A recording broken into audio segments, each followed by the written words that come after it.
bumping the frequency up until it reached radio waves, a radio wave level. And then we were playing that frequency across devices that can play radio waves, which is pretty much any device that can cover that spectrum in the frequencies in hertz. And that had the ability to actually penetrate the body all the way down to a cellular level. And then, so what you would do is you would replicate this harmonic frequency or tone or spectrum into the body on a cellular level, which could actually cause regeneration in many areas that are actually showing entropy. So, in conclusion here, it balances extremes, okay? Because some people were looking for it to make them fly off. And, you know, if that means that all of your system has come into balance and now you've inherited that, then that's what would happen. But technically, this is not to push your frequencies all the way into the higher spectrums.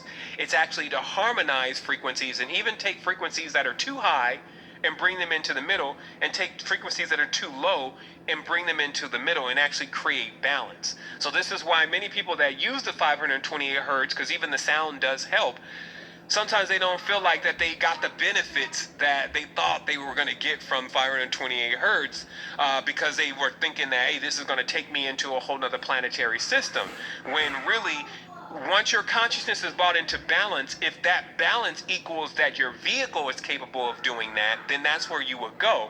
But if that balance just means that you would be removing dis-ease, meaning extreme systems, extreme frequencies that are in the body and in the organs, then that's actually what would happen, and then you would benefit from that feeling. And that feeling could often be just calm.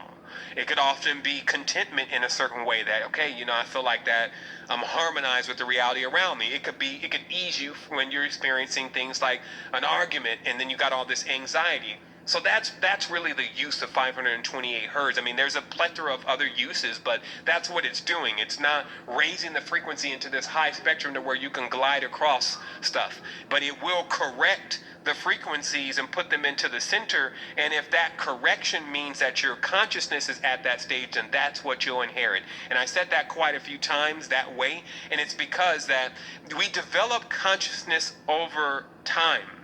Space, distance, we're developing and creating and honing in our consciousness, and 528 hertz becomes a way to actually harmonize this consciousness that we've been developing and honing in, to bring some normalism to it. Because when you begin as a neophyte, all you're really trying to do, and I can definitely say this from experience, is raise the frequency as high as they could go. And that's even sometimes the norm. It's like high alkaline, eat only this, do only this, and then you raise the frequencies up, but then you cause these extremes where either you fall down as equally as you rose it high, or you zap yourself into a completely foreign field and put your whole consciousness into shock. And many of the other things that come along with raising the body into higher frequencies. Of course, there's pros to it. You get your eyes open really fast. You become aware of things that you weren't aware of at all. It becomes a shocker. It can jar you from other, especially lower polarities that you can be stuck in. So there's many benefits. But ultimately, what the adept is doing is actually harmonizing all the frequencies, because we're looking to do this infinitely. So somebody who, like a high frequency, runs off really fast is going to get tired really fast. Someone who would never even starts running and lethargic and lazy is never going to get anywhere. Someone who's running at an optimal pace can do that pretty much infinitely, and actually is experiencing more of a balance, and also being aware of the things going on around them. Because if you're raising your frequency really high and there's others that are around you, including animals and insects, that can't handle those frequencies, then you make it uncomfortable for them. And then of course, if your frequency is too low and then you have others that are around you that are not, you know, on that spectrum, then you can actually pull them down and drain them. So truly what you're looking for is you're looking for that balance, because what the balance does is it's also a big instructor. So 528 hertz also is a great instructor. For hydrogen is also a great instructor. And what these